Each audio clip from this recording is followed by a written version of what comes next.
सुबह उठी हो तो जई हो प्रधान के द्वारे, दलाली करी हो आधा घंटा बैठ के, और पहियों का एक बीड़ी या बहुत प्रधान तरस खाए जे तो एक चाय पिया। मसला तुमको प्रधान से मिलेगा। पोटे बरकातहू।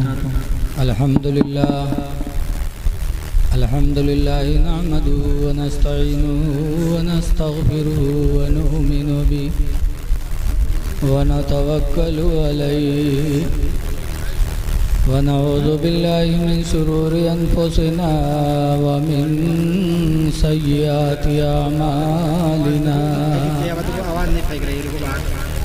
मन यहदिल्लाहु फला मुदिल्ल लहु व मन युद्लिलहु फला हादिय लहु व नशहदु अन ला इलाहा इल्लल्लाह वहदहु ला शरीक लहु व अशहदु अन्न सय्यदना व मौलाना मुहम्मदन अब्दुहु व रसूलुहु सल्लल्लाहु ताला अलैहि वसल्लम। अम्मा बाद फ़अऊज़ु बिल्लाहि मिनश शैतानिर रजीम। बिस्मिल्लाहिर रहमानिर रहीम। फस्अलू अहला ज़िक्रि इन कुन्तुम ला तालमून। आमन्तु बिल्लाहि सदक़ल्लाहुल अलियुल अज़ीम। दरूद शरीफ पढ़िए। सल्लल्लाहु अला नबील उम्मी व अला आलिहि व अस्हाबिहि व बारिक व सल्लिम सलातुम व सलामन अलैका या सय्यदी या रसूलल्लाह सल्लल्लाहु ताला अलैहि वसल्लम।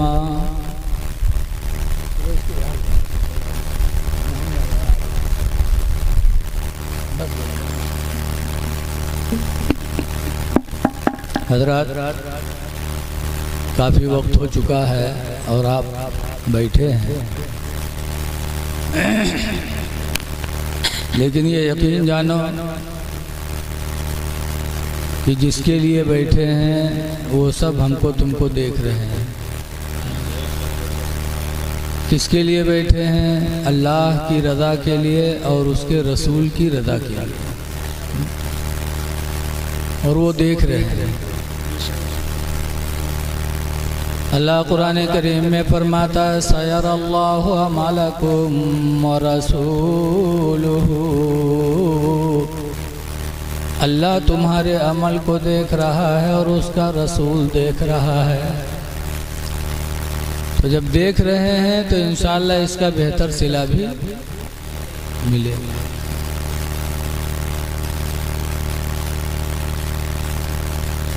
कुछ लोग तो जलसे जुलूस में आते हैं, सिर्फ मौलवी मौलाना का देखे खाते हैं कि देखिए कौन कत्ता बड़ा मौलाना है। नहीं ठीक है, आवाज़ करना छेड़ो, ठीक है, अच्छा है। माइक अच्छा बोल रहा है, उसको डिस्टर्ब न करो। कोई भी बाजा वाला नहीं चाहता कि हमारा बाजा फेल हो जाए, लेकिन अब मशीन का मामला है, क्या करें। कुरान की एक आयत मैंने पढ़ी है, अल्लाह ताला फरमाता है फस्अलू अहला ज़िक्रि, इल्म वालों से तुम मसला पूछो, इन कुन्तुम ला तालमून, अगर तुमको मालूम न हो मसला पूछो। लेकिन मसला किससे पूछोगे? सुबह उठी हो तो जई हो प्रधान के द्वारे, दलाली करी हो आधा घंटा बैठ के, और पहियों का एक बीड़ी या बहुत प्रधान तरस खाए जे तो एक चाय पिया। मसला तुमको प्रधान से मिलेगा, कोटेदार से मिलेगा। मसला पूछो, अल्लाह फरमाता है तो इल्म वालों के पास बैठो। अल्लाह कुरान करीम में फरमाता वस्बिर नफ्सका मअल्लज़ीना ऐ मेरे बंदे तो उसके पास बैठ। किसके पास? यदऊन रब्बहुम बिलगदाति वल्लशी, जो सुबह और शाम अपने रब को पुकारा करते हैं। सुबह शाम जो अपने रब को याद करते हैं उनके पास बैठो, इमाम के पास बैठो, मस्जिद के मौलाना के पास बैठो, तो वहाँ तुमको दीन की दौलत मिलेगी। और इधर उधर बैठी हो तो चुगलखोरी और गीबत का गुनाह तुम पर पड़ेगा। इधर की उधर लगाओगे तो क्या हाल होगा? अल्लाह कुरान करीम में फरमाता वैलुल लिकुल्लि हुमज़तिल लुमज़ह, हिलाकत है, बर्बादी है लगाए बुझाई करने वाले के लिए। इधर की उधर लगाने वाले के लिए हिलाकत है, बर्बादी है। और ये काम करत कौन है? इधर की उधर लगा करके गांव में पार्टी बंदी कराना, गांव में फूट पैदा करना ताकि हमारा आदमी बने रहे, हमारा सिक्का चलता रहे। बोलो ये कौन करता है? गरीब आदमी नहीं करता। अल्लाह कुरान में फरमाता अल्लज़ी जमा मालन वअद्ददा, ये काम वही करता है जो माल को गिन गिन के जमा कर लेता है। जिसके पास दौलत ज़्यादा होती है वो सोचत है कि फोरे रहो, वरना सवेरे तेल लगावे कोई, फोरे रहो। और दौलत की बुनियाद पे वो समझता है यहसबु अन्ना मालहु अखलदा, वो गुमान करता है कि उसकी दौलत उसको हमेशा रखेगी, वो मरेगा नहीं। ऐ लोगों, अपनी सोहबत अच्छी करो, नेक लोगों के पास बैठो, सोहबत में बड़ा असर होता है।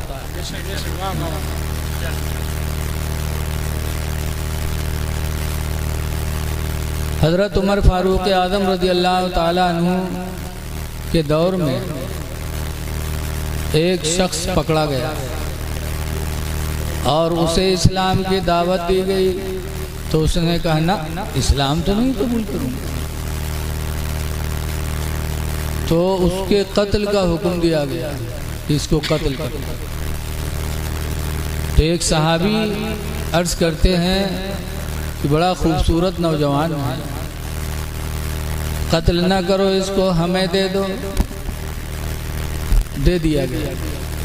कुछ दिन वो नौजवान सहाबी की सोहबत में रहा और सोहबत का ऐसा असर पड़ा कि वो खुद बारगाह अमीरुल मोमिनीन में हाजिर होकर कहता मुझे इस्लाम की दावत दे दे। अब कलमा पढ़ा, कलमा पढ़ के मुसलमान हो गया।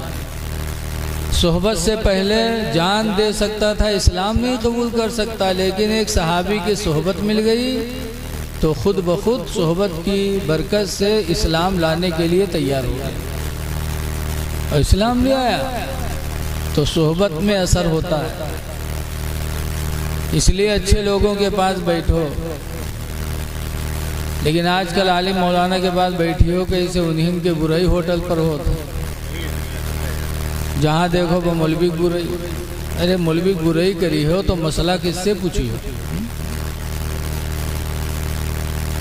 कुरान करीम की आयत नाज़िल हुई मा काना मुहम्मदुन अबा अहदिम मिर रिजालिकुम, मोहम्मद तुम मर्दों में किसी के बाप नहीं, वलाकिन रसूलुल्लाह, लेकिन अल्लाह के रसूल हैं, व खातमन नबिय्यीन, और आखिरी नबी हैं। सहाबा ने सुना तो कहा अल्लाह के रसूल आप आखिरी नबी हैं? कहाँ? आपके बाद कोई नबी नहीं आएगा? कहा ना। तो सहाबा की आंखों में आंसू आ गया, कहने लगे अल्लाह के रसूल जब आप आखिरी नबी हैं, आपके बाद कोई नबी नहीं आएगा तो दीन किससे मिलेगा? दीन कौन सिखाएगा? तो हुजूर ने फरमाया मेरे बाद कोई नबी नहीं आएगा, मैं आखिरी नबी हूँ। लेकिन मेरे बाद मेरी उम्मत के उलमा तुमको दीन की दावत देते रहेंगे। दीन की दौलत तुम्हें आलिमों से मिलेगी। तो इसलिए हम इनकी बुराई न करें, बल्कि इनके करीब जा कर के हम दीन की दौलत सीखें। अभी एक साहब ने मुझसे कहा मदरसे में कि मौलाना साहब हंसायो ना। मैं एक बात कहना चाहता हूँ कि किसी बात को समझाने के लिए हमारे बुजुर्गों ने लतीफ़े का सहारा लिया है। हज़रत मौलाना रूम अलैहिर्रहमा जो पाए के वली गुजरे हैं, वो भी कुरान और हदीस को समझाने के लिए लतीफ़ा का सहारा लेते हैं। हज़रत मौलाना अब्दुल मुस्तफ़ा आज़मी अलैहिर्रहमत व रिज़वान, जिन्होंने 25 किताबें लिखी हैं, जिनकी किताबों को पढ़ करके हम लोगों को भी थोड़ा बहुत तकरीर करना आया। जो कुछ मैं बोलता हूँ अक्सर हज़रत की किताबों ही से बोलता हूँ। हज़रत उमर फ़ारूक आज़म रज़ी अल्लाह ताला अन्हु एक दिन घर से निकले, मिशकात की हदीस में है, और कह के निकले कि आज मैं हुजूर के पास जा रहा हूँ और हुजूर से ऐसी बात करूँगा कि हुजूर को हंसी आ जाए। हुजूर को हंसाने के लिए हज़रत उमर घर से निकले और हुजूर के पास गए तो हुजूर की बीवियाँ हुजूर को घेरे बैठी थी। 9 बीवियाँ एक वक्त में बाहयात थी, घेरे बैठी थी और कह रही थी कि आप जो महीने का खर्चा देते हो खर्चा कम पड़ जाता है, आप हम लोगों का खर्चा बढ़ाइए। सबका खर्च अलग अलग बंधा था, तुमको इतना मिलेगा, तुमको इतना मिलेगा, तुमको इतना मिलेगा महीने में। एक ठोर हो तो के न बांधो दिया करो, जो 2-4 हुई है तो बांधे तो परवे के लिए। तो खर्चा बांध दिया था सरकार ने। तो 9 बीवियाँ घेरे बैठी थी सरकार को और खर्च बढ़ाने का मुतालबा कर रही थी। रख दो बेटा, रख दो। हजरत उमर पहुंचे हंसाने की नीयत से, गए कहने लगे अल्लाह के रसूल एक मसला बता दो। कहा क्या? कैसे शख्स के बारे में आप क्या कहते हैं कि जिसकी बीवी उससे खर्चा ज़्यादा मांगे और वो कम देता हो, ज़्यादा मुतालबा करती हो, तो ऐसे शख्स के बारे में आप क्या कहते हैं? तो हुजूर हंस पड़े और कहते उमर जो मसला तुम पूछने आए हो वही तो मेरे घर में छिड़ा हुआ, उसी में तो मैं भी मुब्तला हूँ। हुजूर मुस्कुराए, फरमाया कि ये मेरी बीवियां हैं, ये मुझसे खर्चा ज़्यादा मांगती हैं। तो हज़रत उमर की बेटी हफ्सा हुजूर की बीवियों में शामिल थी। सहाबा का ईमान देखो, मोहब्बत रसूल देखो, औलाद से मोहब्बत कम थी, नबी से मोहब्बत ज़्यादा थी। हज़रत उमर फ़ारूक आज़म रज़ी अल्लाह ताला अन्हु आगे बढ़े और अपनी बेटी हफ्सा का गला दबाया, पकड़ के घटर हुआ दबाया। कहा रसूलुल्लाह को तकलीफ देती है, सरकार से खर्च ज़्यादा मांगती है, तू सब्र कर उतने पे जितने पे अल्लाह के रसूल राजी हैं। हज़रत आयशा रज़ी अल्लाह अन्हा भी बैठी थी, हज़रत अबू बकर की बेटी। हज़रत अबू बकर आगे बढ़े और अपनी बेटी आयशा का गला दबाया। आयशा रसूलुल्लाह से खर्च ज़्यादा मांगती है, जो सरकार दे उसी पर सब्र कर। बात हो गई। इससे 2 चीज़ें हमें सबक लेनी है। एक तो ये कि किसी को ऐसी बात कहना जिससे मुस्कुराहट आए, ये भी सहाबा से साबित हो गया। और दूसरी बात ये कि सहाबा नबी से कितनी मोहब्बत करते थे आपने जान लिया। औलाद से ज़्यादा मोहब्बत सहाबा अपने नबी से करते थे। तभी आज 1400 बरस हो गए, सहाबा रोशन हैं, क़यामत तक रोशन रहेंगे, मिंबरों पे उनका नाम लिया जाएगा। इसलिए लोगों इस चंद दिन की जिंदगी में अपने नबी से मोहब्बत कर लो। सहाबा को बहुत मोहब्बत थी, वो दिमाग को नहीं लगाते थे नबी की मोहब्बत के आगे।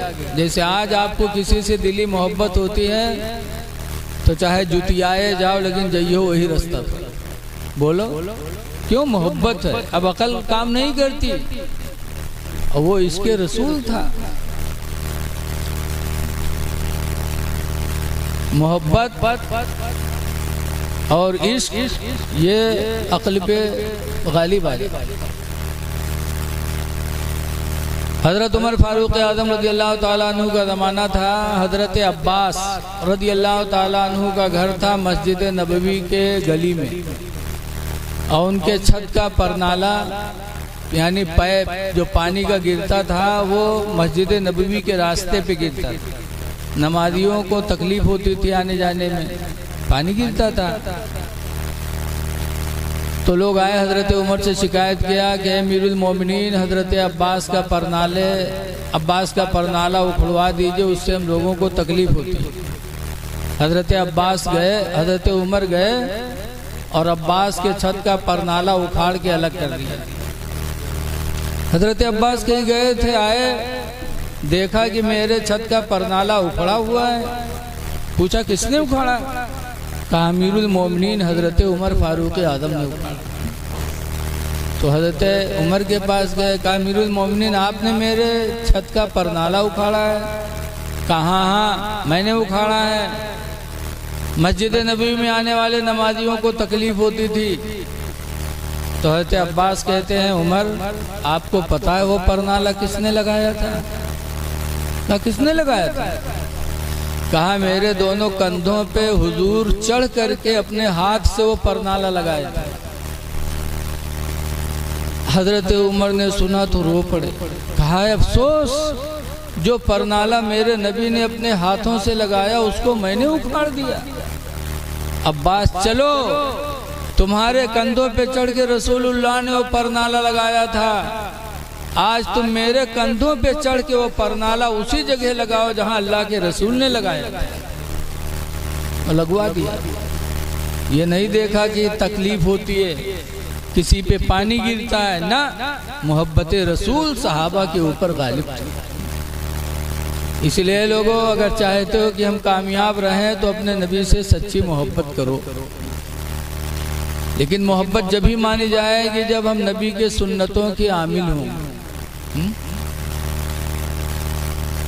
हुजूर ने जो फरमाया उस पर अमल करेंगे तभी हमारी मोहब्बत मानी जाएगी, वरना वो मोहब्बत झूठी होगी। रसूलुल्लाह सल्लल्लाहु अलैहि वसल्लम ने हमें आपसे फरमाया कुस्सुस शवारिब, मोछों को कतरवा डालो, वाफुल्लुहा, और दाढ़ी को बढ़ा लो। ये किससे फरमाया? हमसे आपसे फरमाया। लेकिन आज हम उन्हीं के मानने वाले आशिक़ रसूल का दावा करने वाले चेहरों से दाढ़ियां मुड़ा रहे हैं। ये मोहब्बत रसूल मानी जाएगी? कभी नहीं।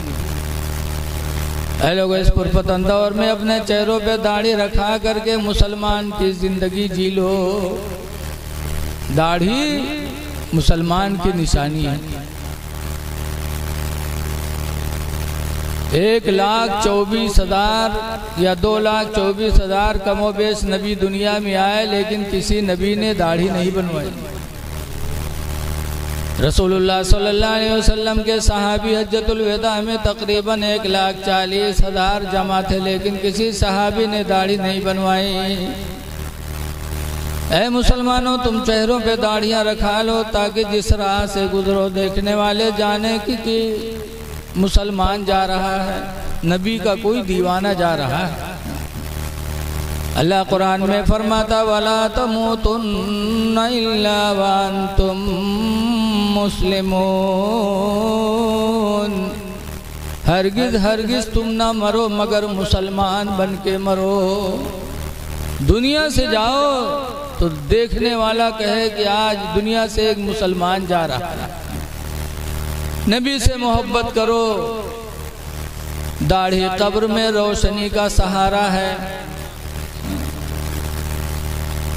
दाढ़ी वो चीज़ है कि इसी की बुनियाद पे हज़रत अली शेर खुदा रज़ी अल्लाह ताला अन्हु, आज अली के नाम पर लोग कितना खुश होना चाहिए, लेकिन हज़रत अली शेर खुदा रज़ी अल्लाह ताला अन्हु के चेहरे पे ऐसी दाढ़ी थी कि जिसको देखकर यहूदियों की एक जमात ईमान ले आई थी। और आज हम मुसलमान होकर के दाढ़ी नहीं रखाते। दाढ़ी रखाओ, मोहब्बत रसूल को कमा हक़हू अदा करो, खुदा जाने किस वक्त बुलावा आ जाए। हुजूर मुफ्ती नानपारा अलैहि रहमत व रिज़वान कहा करते थे, हमेशा के लिए रहना नहीं सुदार फानी में, हमेशा के लिए रहना नहीं इस दार फानी में, कुछ अच्छे काम कर लो 4 दिन की जिंदगानी में, कुछ अच्छे काम कर लो 4 दिन की जिंदगानी में, और जो जीते हो तो इस दुनिया में कोई काम कर जाओ, जो जीते हो तो। ने पूछा कि ये बताओ कि तुम किन चीज़ों की बुनियाद पर लोगों को गुमराह कर देते हो। तो शैतान ने बताया 3 चीज़ें हैं जिसकी वजह से मैं लोगों को गुमराह करता हूँ। कौन कौन? एक गुस्सा, और दूसरा नशा, एक और चीज़ बता रहे हैं कि 3 चीज़ों की वजह से मैं इंसान पर गालिब आ जाता हूँ। गुस्सा जब इंसान करता है तो शैतान कहता है मैं उसको नचाता हूँ। गुस्सा नहीं करना चाहिए, किसी से गलती हो जाए तो गुस्सा न करो, गुस्से में गाली न बको, हाथ न उठाओ। अल्लाह कुरान में फरमाता अल काज़िमीन अल गैज़ा, गुस्से को पी जाने वाले, वल आफ़ीना अनिन नास, और लोगों की गलतियों को माफ़ कर देने वाले, वल्लाहु युहिब्बुल मुहसिनीन, और अल्लाह एहसान करने वालों को अपना महबूब बना लेता है। गुस्सा पी जाओ, किसी से गलती हो जाए तो गुस्सा न करो। हज़रत इमाम हुसैन रज़ी अल्लाह ताला अन्हु एक दिन मेहमानों के साथ बैठे थे। उनका नौकर गुलाम सालन का शोरबा मिट्टी के प्याले में लेके आया और पैर फंस गया, गिर पड़ा, तो प्याला लेके इमाम हुसैन पर गिरा, प्याला भी फूटा और गरम गरम शोरबा पड़ा, इमाम हुसैन जल गए, कपड़ा भी खराब हो गया। तो इमाम हुसैन ने गुस्से से गुलाम को देखा, आंखें सुर्ख, जैसे गुलाम ने देखा कि मेरे आका नाराज हो गए। गाली नहीं बकी इमाम हुसैन ने, हाथ नहीं उठाया, सिर्फ गुस्सा से देखा। तो फौरन उस गुलाम ने कुरान की यही आयत पढ़ी थी, अल काज़िमीन अल गैज़, गुस्से को पी जाने वाले। जैसे इतना कहा, इमाम हुसैन की आंखों की सुर्खी गायब हो गई, गुस्सा चेहरे से खत्म। आगे पढ़ा वाला आफ़ीना अनिन नास, और लोगों की गलतियों को माफ़ कर देने वाले। इमाम हुसैन ने फरमाया क़द अफ़ौतुका, मैंने तुझे माफ़ कर दिया। आगे पढ़ा वल्लाहु युहिब्बुल मुहसिनीन, अल्लाह एहसान करने वालों को अपना महबूब बना लेता है। इमाम हुसैन ने फरमाया क़द अतक़तुका, जा मैंने तुझे अल्लाह को राज़ी करने के लिए आज से आज़ाद कर दिया। इमाम हुसैन रज़ी अल्लाह ताला अन्हु का अमल कुरान के ऊपर था। आज गुस्सा होता है तो हम गाली देने लगते, गुस्सा में आते तो हम दूसरे पर हाथ उठा देते। ये मोमिन की शान नहीं है। इसीलिए मेरे पैगंबर से पूछा गया था युल मोमिन खैरुन, कौन मोमिन मुसलमान बेहतर है? तो सरकार ने फरमाया था मन सलिमल मुस्लिमून मिन लिसानिही व यदिही, मुसलमान वही बेहतर है जो दूसरे को अपनी ज़बान और अपने हाथ से महफूज रखे, अपनी ज़बान से किसी को तकलीफ़ न दे, वो बात न कहे जिससे इंसान का दिल ज़ख्मी हो जाए। हज़रत अली शेर खुदा रज़ी अल्लाह ताला अन्हु फरमाया करते थे, जराहातुस्सिनान लहत्तयामो, छुरी के नेज़ा, छुरी के ज़ख्म के लिए तो भराव है, चाकू से कहीं कट गया, कुछ दिन के बाद गोश्त और खाल बढ़ी और ज़ख्म भर गया। वला यल्तामु मा जरहल लिसानु, और उसके लिए भराव नहीं जिसको ज़बान ज़ख्मी कर दे, कि ज़बान से अगर किसी को ऐसी बात कह दी कि दिल टूटा तो फिर वो ज़ख्म पूरी ज़िंदगी बरकरार रहता है। इसलिए लोगों, गुस्से को पी जाओ, नशे को भी इस्तेमाल न करो। नशे से इंसान हराम को हराम नहीं समझ पाता। आज कितने नौजवान ऐसे हैं जो नशे की चीज़ इस्तेमाल करते हैं। चंद दिन की ज़िंदगी अल्लाह ने दी है, अच्छे काम कर लो। हज़रत उमर फारूक आज़म रज़ी अल्लाह ताला अन्हु कहा करते थे, मुकाशिफतुल क़ुलूब में लिखा है कि या अल्लाह, तू मुझे इंसान न बनाता, काश दुनिया का कोई तिनका बना देता ताकि हिसाबे कब्र से मैं बच जाता। ये कौन कहता था? हज़रत उमर कहते। इंसान न बनाता, दुनिया का कोई तिनका बना देता ताकि कब्र में हिसाब देने से मैं बच जाता। और ये कह करके रोते थे, और इतना रोए, इतना रोए, एक दिन नहीं रोए, पूरी ज़िंदगी रोए।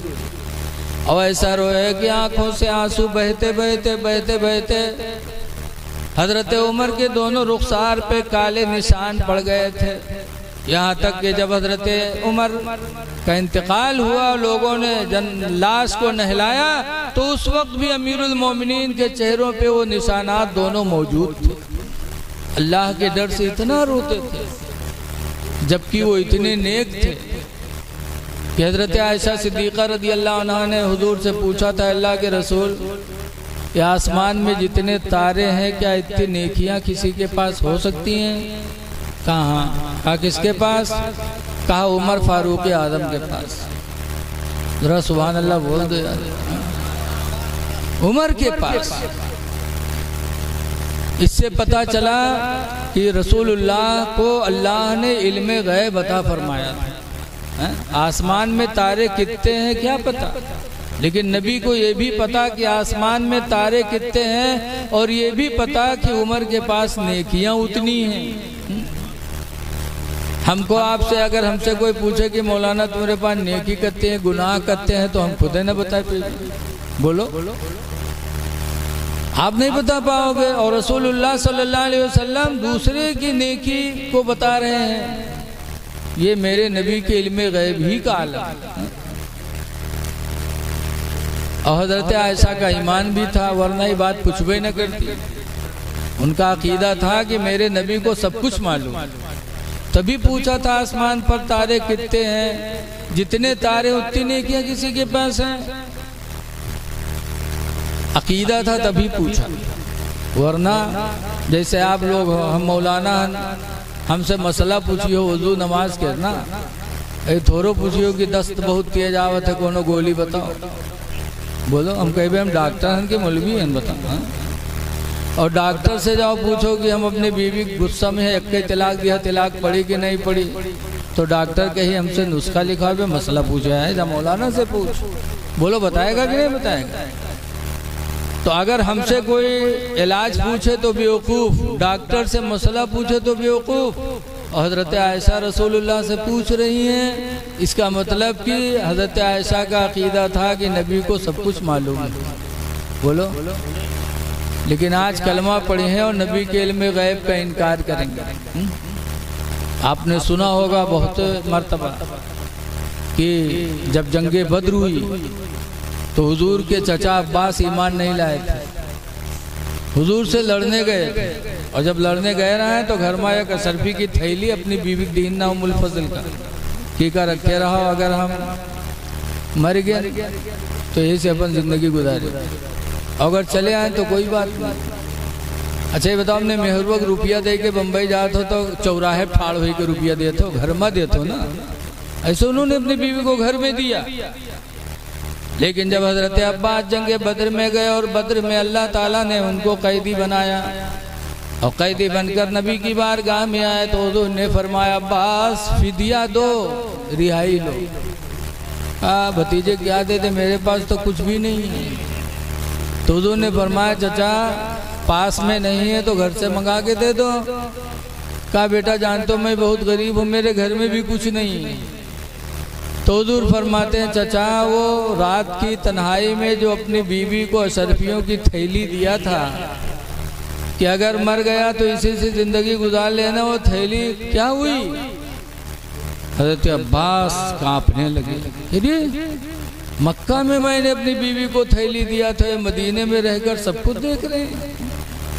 कहने वाले ने कहा ये सुनकर हजरत अब्बास पर राशा हुआ तारे, राशा माने कपकपी।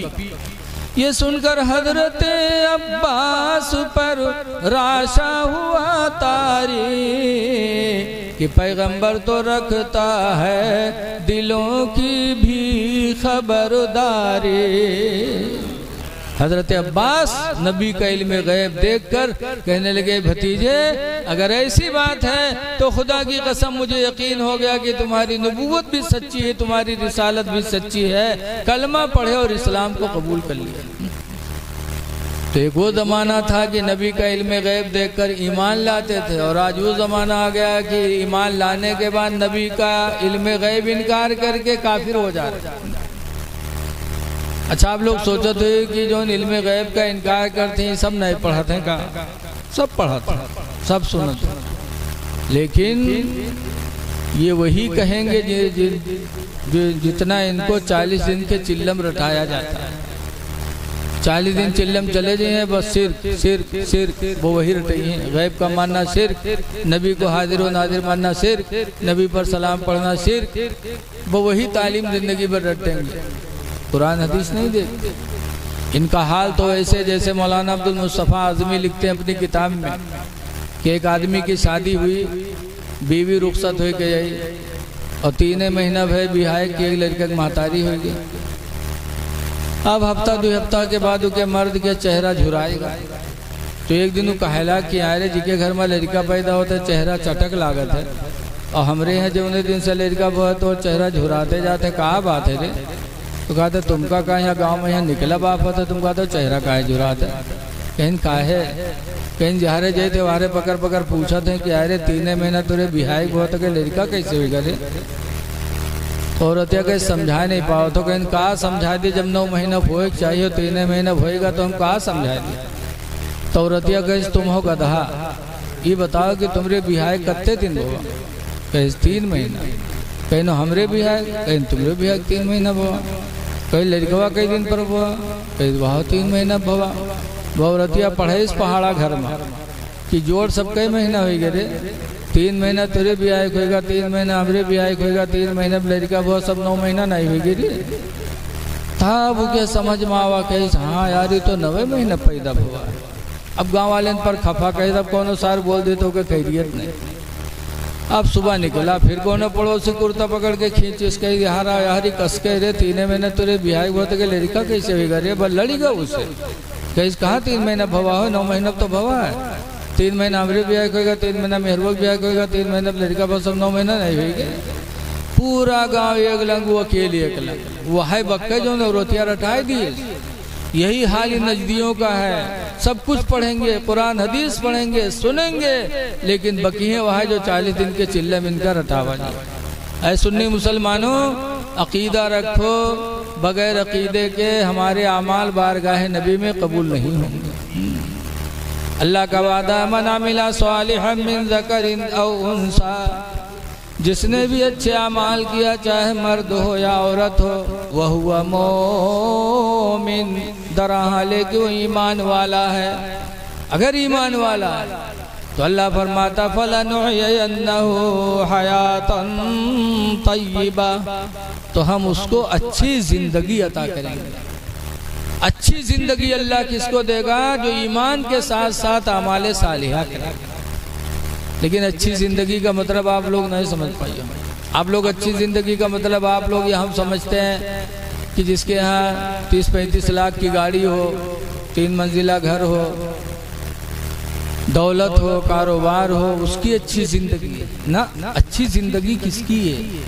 हज़रत सैयदना इमाम मालिक रज़ी अल्लाह ताला अन्हु से किसी ने पूछा कि इमाम मालिक ये बताइए कि अच्छी ज़िंदगी का मतलब क्या है? तो इमाम मालिक फरमाते हैं अच्छी ज़िंदगी का मतलब है अल्लज़ी याकुलु हलाला, अच्छी ज़िंदगी उसकी है जो हलाल रोज़ी खाता है। वयल्बसु हलाला, और अच्छी ज़िंदगी उस मर्द मोमिन की है जो लिबास भी हलाल पहनता है, जिसकी रोज़ी हलाल हो, जिसका लिबास हलाल हो, अच्छी ज़िंदगी उसी की। इसलिए हमें इन चीज़ों की तरफ ध्यान देना चाहिए कि कहीं हमारी रोज़ी गड़बड़ तो नहीं हो रही है। बहुत पहले मैं कानपुर गया था जुलाई महीने में तकरीर करने, और जैसे खुतबा पढ़े वैसे एक पत्रकार खड़ा हो गया। कहा मौलाना पहले एक सवाल का जवाब दो फिर तकरीर करो। हमने कहा बताओ। तो उसने कहा बताइए कि आज से 30-40 साल पहले जलसे बहुत कम होते थे, मदरसे भी बहुत कम थे, मौलाना भी बहुत कम थे, तब बुराइयां कम थी, और अब मदरसे भी खूब बन गए, मौलाना भी खूब पैदा हो गए, जलसे भी खूब हो रहे हैं, लेकिन बुराइयां घट नहीं रही हैं, बुराइयां बढ़ती जा रही हैं। इसकी वजह बता दो, उसके बाद तकरीर। तो हमने कहा इसकी वजह मेरे नबी ने 1400 बरस पहले ही बता दिया था।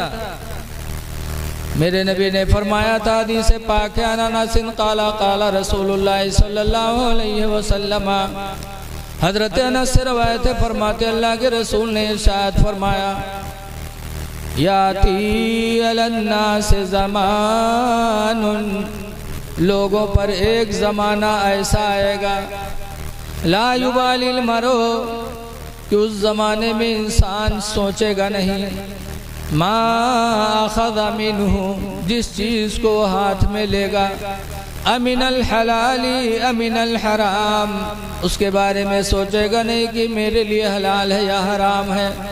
हुजूर फरमाते जब वो वक्त आ जाएगा तो लोगों के दिलों से खौफे खुदा चला जाएगा, नूर ईमान गायब हो जाएगा, अजान होती रहेगी, मस्जिदें सूनी पड़ी रहेंगी। आज वो वक्त आया कि नहीं आया? आज हर आदमी चाहता है मालदार हो जाए, चाहे हलाल का हो चाहे हराम का हो। हलाल और हराम की फिक्र नहीं है बल्कि दौलत की फिक्र है।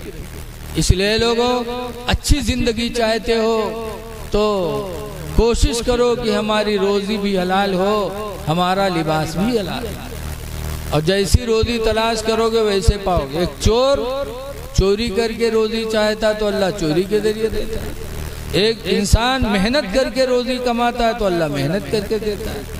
आज कितने हमारे मुसलमानों में भीख मांगने की आदत हो गई, भीख मांगते हैं, शर्म नहीं आती। अल्लाह का वादा देखो, तुम नमाज़े फजर पढ़ करके रुइए ज़मीन पर फैलो, अल्लाह का वादा है कि हम तुम्हें रोजी अता करेंगे, अल्लाह का वादा है।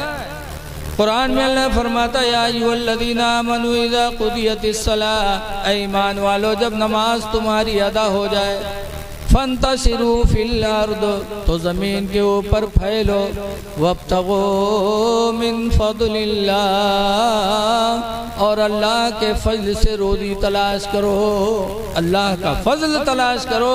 अल्लाह का वादा है तुम नमाज पढ़ के निकलो तो हम रोज़ी तुम्हें देंगे। लेकिन आज अफसोस है फजर पढ़ते नहीं, नमाजों को नहीं पढ़ते और हलाल और हराम का फ़र्क नहीं करते, इसीलिए आज हम जिल्लत में हैं। ऐ लोगों अल्लाह से डरो और अच्छे आमाल कर लो, खुदा जाने किस वक्त बुलावा आ जाए।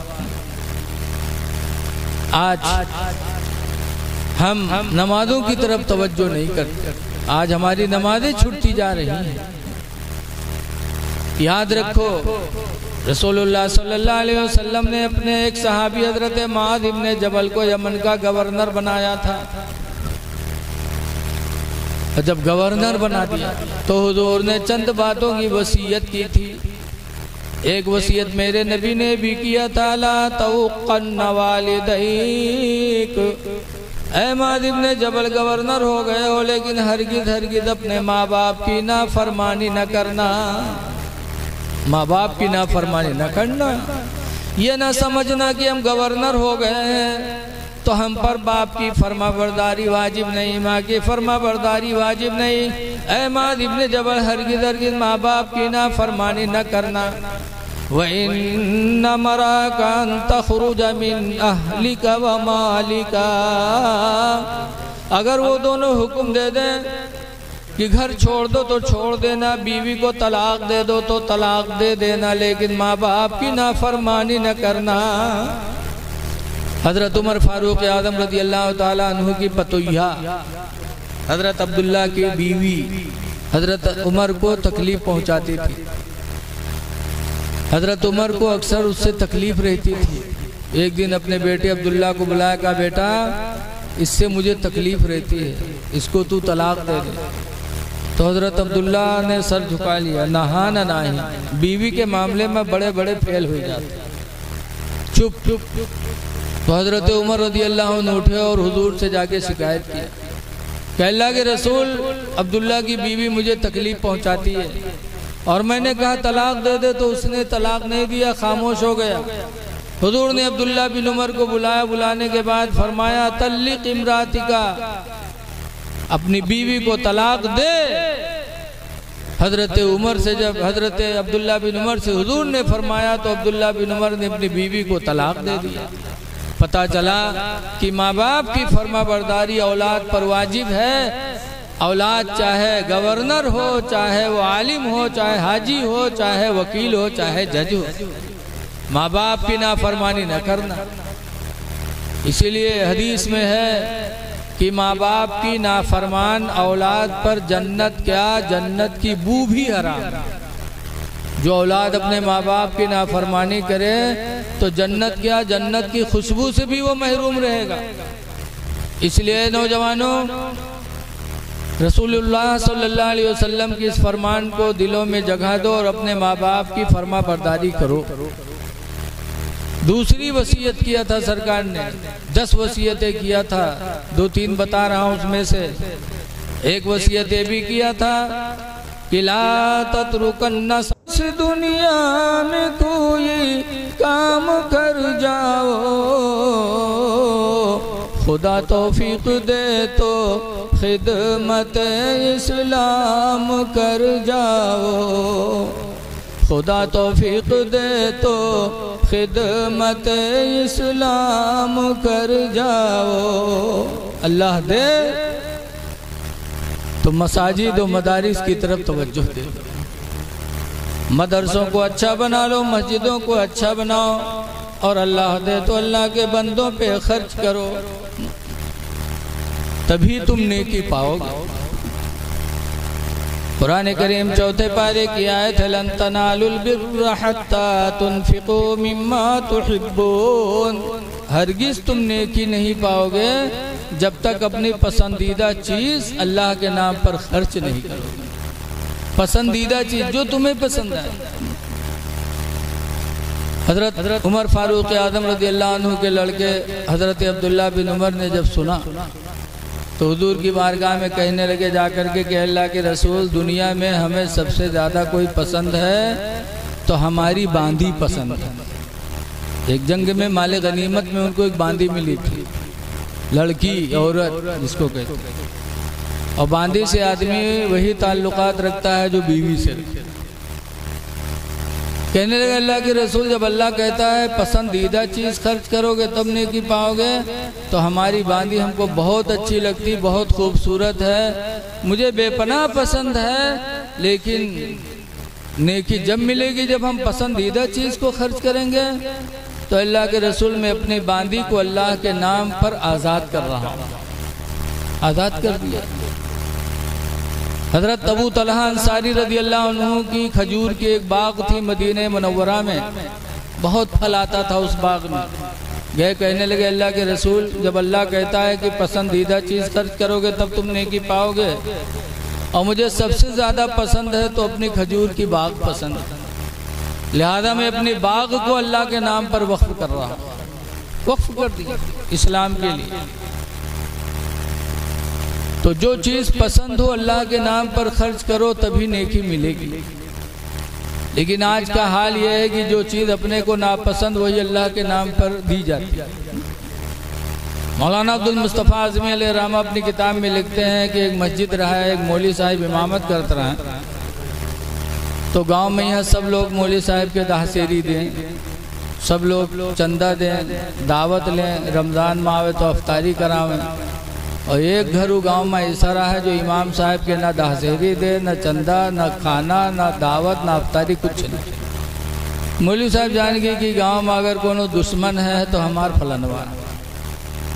अल्लाह मर्जी एक दिन मौलवी साहब असर की नमाज पढ़ाए, मस्जिद के आंगन में टहल रहे थे, तो उसी घर से जिस घर से कभी कुछ नहीं मिला था, उसी घर से एक छोटा बच्चा मिट्टी का कूंडा सर पे रखे कागज़ से ढके हुए और मस्जिद की तरफ आ रहा था।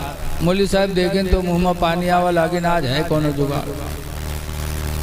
मौलवी साहब पलथी मार के बैठ गए, कूंडा रखें तो कपड़ा हटाएं तो देखें पूरा कूंडा खीर से भरा। तब मौलवी चौंके, कहीं हाय अल्लाह, घर से कबू अफ्तारी तक नहीं आई और पूरा कूंडा खीर से भर गया हुआ।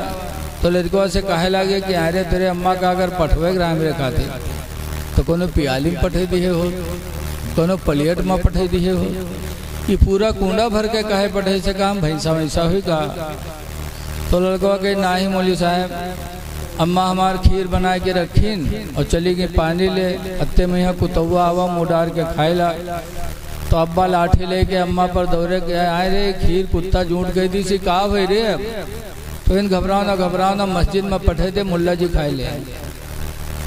जब मौलवी सुनीन बा उठाए के कूंडा फेंके, कहीं ला हौल वला कुव्वता इल्ला बिल्लाह, ला हौल वला कुव्वता इल्ला बिल्लाह। इतनी जोर जोर से लाहौल पढ़ेन के लड़कवा डराए के रोवे लाग। जब रोवे लाग तो मौलवी पूछा था अभी रोता क्यों है। तो लड़का के मौलवी साहब, यही कूंडा में हमारा अम्मा कूड़ा फेंकत रहा है, फोट डारे हो हमारा अम्मा कूड़ा किमा फेंकी है मौलवी साहब। तब मौलवी अपन खोपड़ी पीटे लागे, कहीं हाय ला हम इतने बदनसीब निकले, खीर मिली कुत्तक झूठ, वो वैसे बर्तन में जमा कूड़ा फेंका जाता है। तो आज यही हाल है हमारी माँ बहनों का, जो खाना बच जाएगा कोई नहीं खाएगा, बासे हुए जी का ले जाओ फकीर का दे ना, जौन गेहूँ मरीगा हो बारीक होगा वो का ले जाओ मस्जिद के दहसेरी में दे। अरे अल्लाह के नाम पर खर्च करो, अच्छी चीज खर्च करो तो अल्लाह आपसे राजी हो जाएगा।